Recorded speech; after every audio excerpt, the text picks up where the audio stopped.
آج کے دور میں ہمیں ڈاکٹرز، انجینئرز، فلاسفرز تو بہت زیادہ ملیں گے، لیکن ایک اچھا مسلمان نہیں ملے گا۔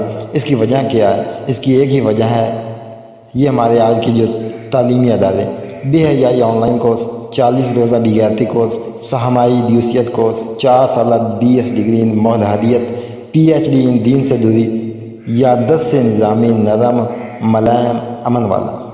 کیسے لگ رہے ہیں جناب؟ اگر تعلیمی ڈگریوں اور اسناد پر بھی یہی نام لکھے جانے لگے تو زیادہ اچھا ہوگا۔ پڑھنے والے کو بہتر انداز میں سمجھ آ سکے گا کہ میں کیا پڑھ رہا ہوں اور مجھے تعلیم حاصل کرنے کے بعد کیا کرنا ہے اور میں کیا بنوں گا۔ والدین کو بھی آسانی ہو جائے گی۔ اب بچہ داخلہ لیتا ہے MPhil میں یا BS میں، لیکن وہ بن کے ایک انگریز نکلتا ہے،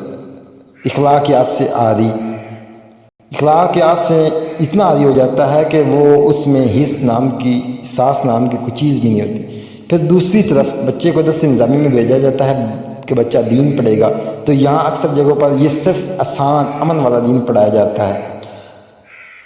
درس نظامی کا سلیبس ایسا پڑھایا جاتا ہے کہ اس میں مخصوص فرقے پڑھانے پر تو بہت زیادہ توجہ دی جاتی ہے، لیکن قرآن اور حدیث کا پراپر علم اسے نہیں دیا جاتا۔ تو بھیانک بات یہ ہے کہ مسلمانوں کا آج جو یہ حال ہے، اس میں عظیم و شان اسباب میں یہ نیز مغربی تعلیمی نظام صف عمل میں شامل ہے۔ صرف انگریزی تعلیمی ادارے ہی نہیں، وہ مذہبی ادارے بھی شامل ہیں جو آدھا دین بیان کر رہے ہیں۔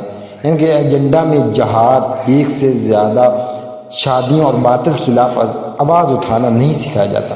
سیاست سے کوسوں دور رہنے کو کہا جاتا ہے۔ جب دین داروں کو سیاست سے دور کیا جاتا ہے تو بے حیا دین سے دور افراد سیاست پر قبضہ کر لیتے ہیں، اور پھر جب مسلمان کے پاس کوئی کام نہیں ہے، دنیا اس کی ماں ہے، پیسہ اس کا باپ ہے، دوسری طرف عبداللہ بننا تو سکھایا جا رہا ہے، مگر خلیفۃ اللہ حضرت عمر جیسا بننا نہیں سکھایا جا رہا۔ تو اب یہ مسلمان کیا کریں گے؟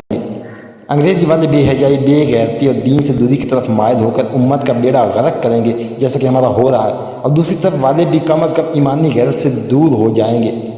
تو جب یہ تعلیمی نظام صحیح نہیں ہوگا، مسلمان کو حال یہی رہے گا کہ جب جس کا دل چاہ کبھی کشمیر تو کبھی فلسطین، جہاں چاہو مسلمانوں کو مارو کہ کوئی دوسرا مسلمان روکنے کو بھی نہیں آئے گا۔ جیسا کہ آج کل بہت سارے لوگ ویڈیو تو شیئر کر رہے ہیں کہ فلسطین میں وہ ہو گیا، یہ ہو گیا۔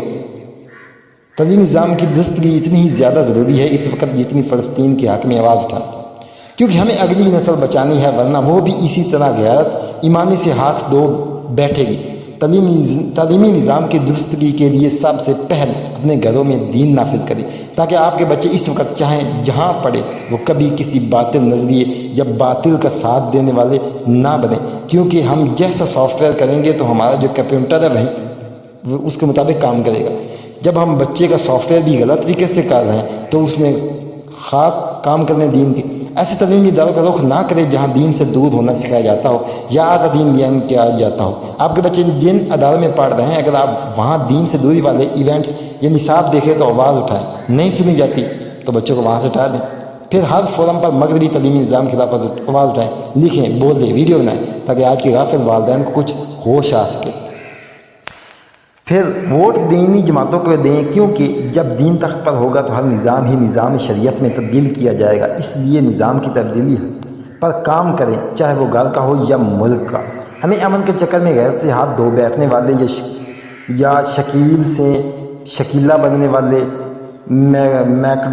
میکنولر کھانے والے، مائیکل، ٹونی مونی بیٹے بیٹیاں نہیں چاہیے۔ ہمیں مومن مرد مجاہد درکار ہیں جو حضرت امام مہدی علیہ السلام کی فوج میں شامل ہو کر غازی یا شہید بنے۔